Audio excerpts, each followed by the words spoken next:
Okay, this is how you do a multiple regression analysis on this particular data set. It's called multiple regression data.sav.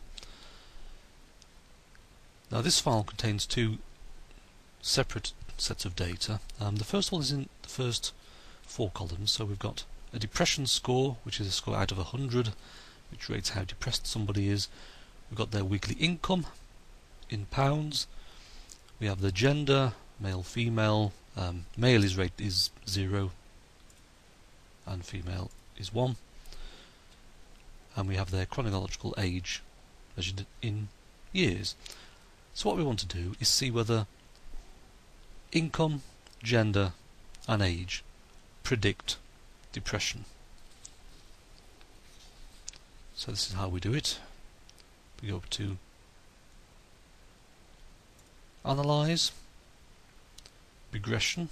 Now we want a linear regression, so we click on that. Now the dependent box, rather confusingly, is for the criterion variable. So it's not really a dependent variable because this isn't an experiment, but SPSS uses this phrase dependent. So the thing we're trying to predict goes into that box there. So the depression score goes in there.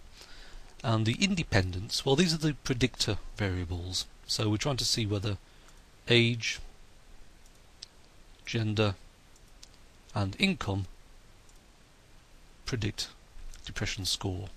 Okay, so we're going to use what's called the enter method, which is the simplest method of doing regression.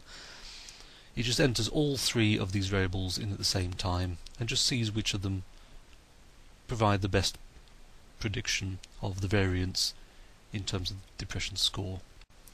And just before we run it, we want to go into statistics and check collinearity diagnostics, because it's important to make sure that our predictor variables are not correlated with each other, because if they already correlate with each other and we're then trying to find out if they correlate and predict depression score, we're going to run into problems, because if two things are already correlated and we're then trying to use those two things individually to predict a third thing, we're effectively doing the same thing twice.